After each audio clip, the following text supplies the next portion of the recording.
What keeps us healthy and happy as we go through life? If you were going to invest now in your future best self, where would you put your time and your energy? There was a recent survey of millennials asking them what their most important life goals were. And over 80% said that a major life goal for them was to get rich.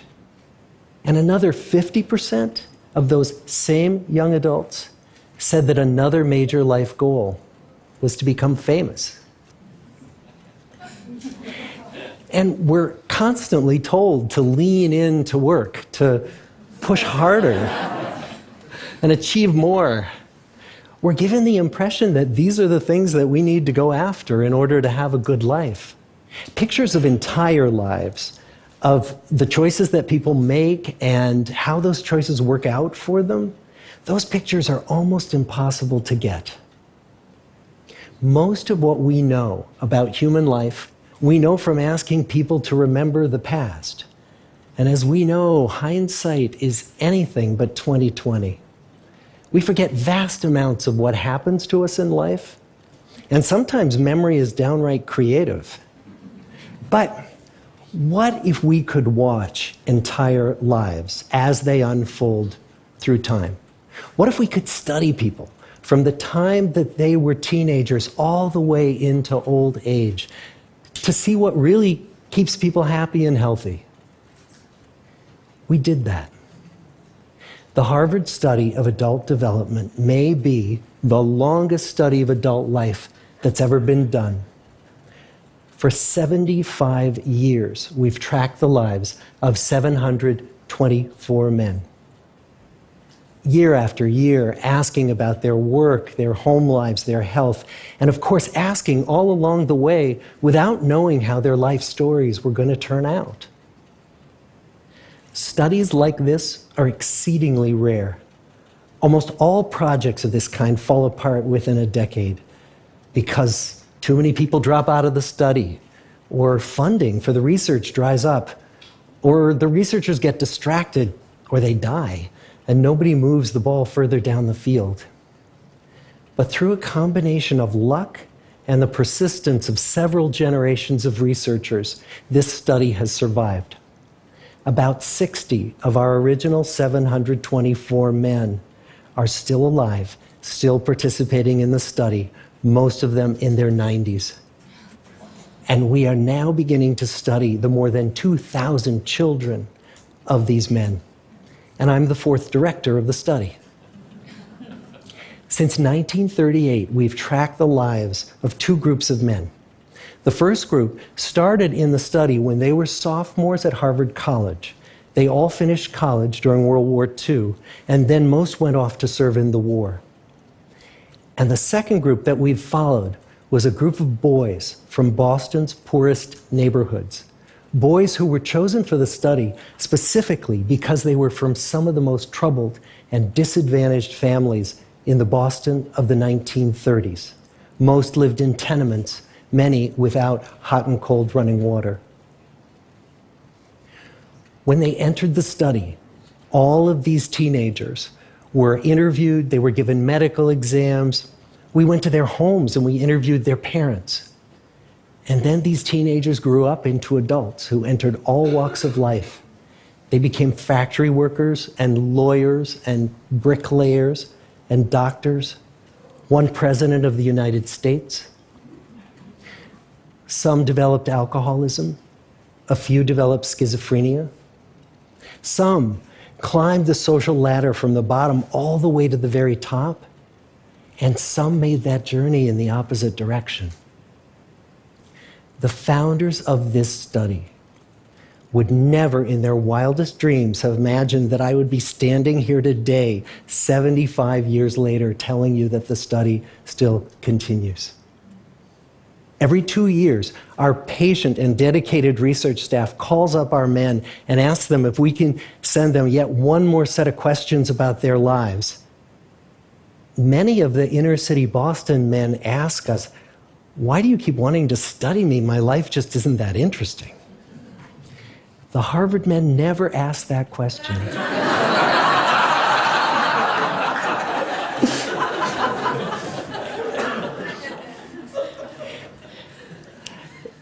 get the clearest picture of these lives, we don't just send them questionnaires.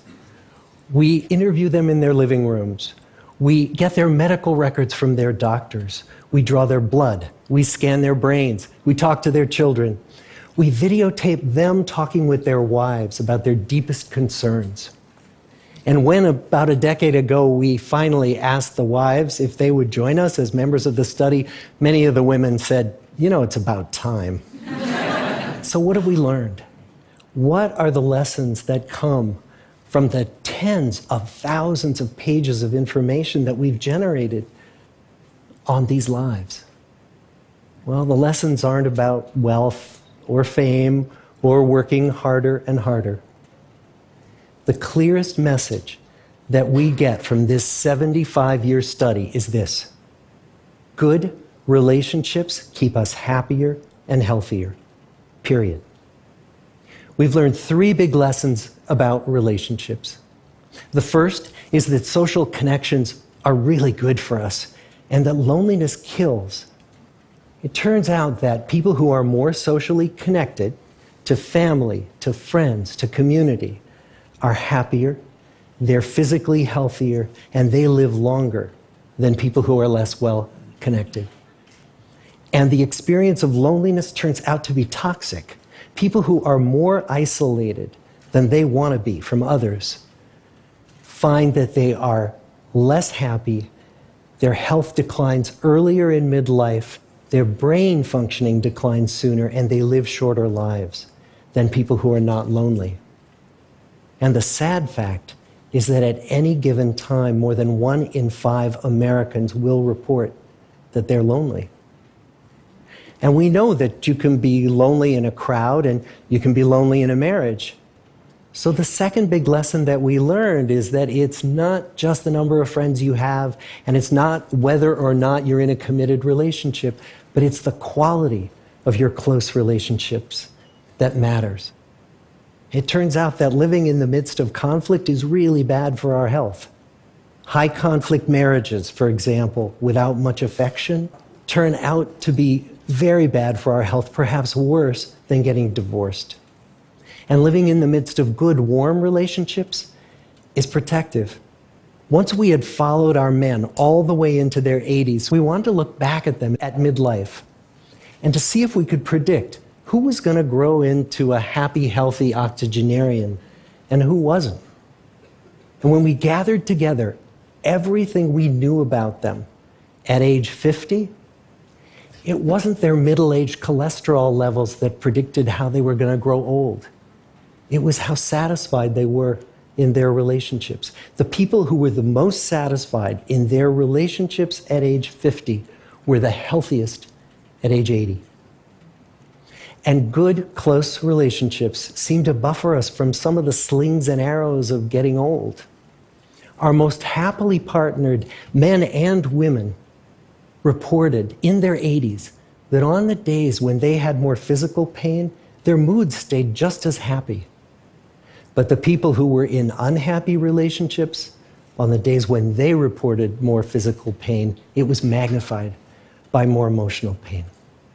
And the third big lesson that we learn about relationships and our health is that good relationships don't just protect our bodies, they protect our brains.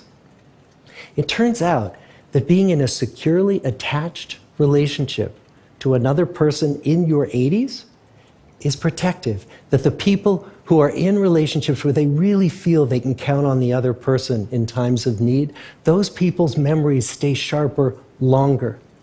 And the people in relationships where they feel they really can't count on the other one, those are the people who experience earlier memory decline.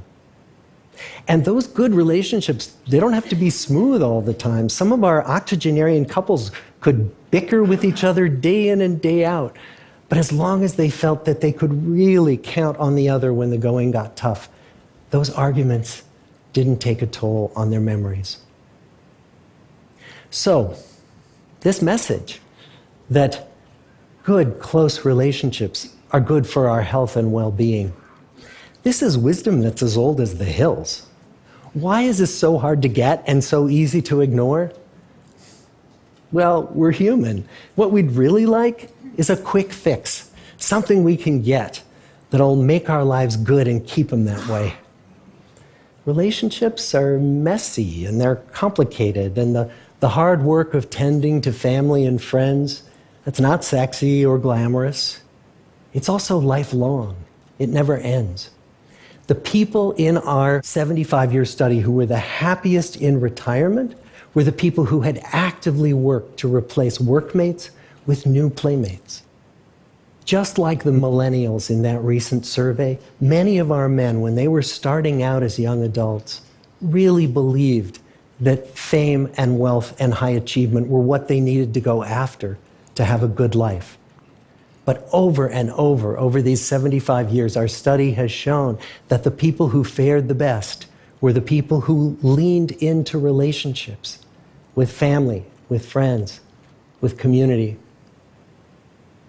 So what about you? Let's say you're 25, or you're 40, or you're 60. What might leaning into relationships even look like? Well, the possibilities are practically endless.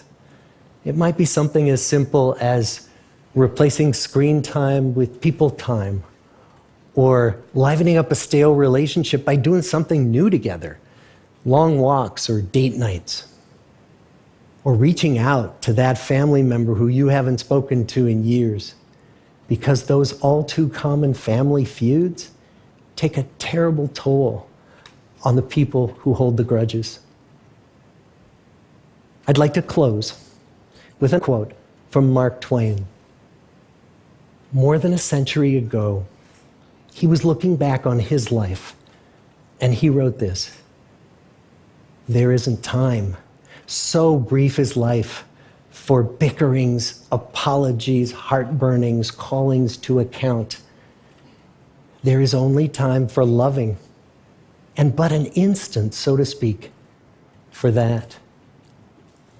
The good life is built with good relationships. Thank you.